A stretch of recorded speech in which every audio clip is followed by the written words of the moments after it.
జనసేన సభ్యత్వం పార్టీ శ్రేణులకు శ్రేయదాయకమని Kakinada rural MLA పంతం నానాజీ అన్నారు. కాకినాడ రూరల్ నియోజకవర్గంలో నిర్వహించిన జనసేన సభ్యత్వ నమోదు కార్యక్రమాన్ని ఆయన ప్రారంభించారు. ఈ సందర్భంగా ఎమ్మెల్యే మాట్లాడుతూ జనసేన పార్టీ అధ్యక్షుడు పవన్ కళ్యాణ్ పార్టీ నాయకులు కార్యకర్తల కుటుంబాల శ్రేయస్సును దృష్టిలో ఉంచుకొని సభ్యత్వ ప్రక్రియను ప్రారంభించారని తెలిపారు. దురదృష్టవశాత్తు జన సైనికులకు ఏదైనా ప్రమాదం జరిగితే ఆ కుటుంబానికి 5 లక్షల ఆర్థిక చేయూత కలిగేలా సభ్యత్వం నమోదులో ఇన్సూరెన్స్ ఏర్పాటు చేశారని చెప్పారు. కాకినాడ రూరల్ నియోజకవర్గ జనసేన మంచి పట్టు ఉన్న ప్రాంతమని, సభ్యత్వ నమోదులో రాష్ట్రంలో అగ్రస్థానంలో నిలుపుతామని ఎమ్మెల్యే నానాజీ వెల్లడించారు. పాత సభ్యత్వాలు రెన్యువల్ చేయించడంతో పాటు కొత్త సభ్యత్వాలు కూడా నమోదు చేయిస్తున్నట్లు తెలిపారు.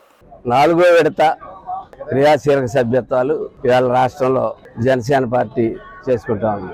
ఏంటి క్రియాశీలక సభ్యత్వాలు మీ పార్టీ చేసుకుంటే మాకు సంబరాలు ఎందుకు, ఏంటి దేనికి అని చెప్పి చాలా మంది అడగచ్చు. ఎక్కడన్నా పార్టీలో క్రియాశీలక సభ్యత్వాలు చేసుకునే వరకునే మనం వింటాం.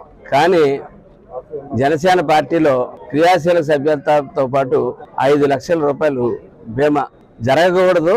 ఒకవేళ జరిగితే ప్రమాదవశాత్తు ఎటువంటి ప్రమాదం జరిగినా మా కార్యకర్తల యొక్క కుటుంబం ఒక క్షేమాన్ని దృష్టిలో పెట్టుకుని మా అధ్యక్షుడు పవన్ కళ్యాణ్ గారు గత 4 సంవత్సరాలుగా ఈ క్రియాశీలక సభ్యత్వాల కార్యక్రమం చేస్తా ఉన్నారు.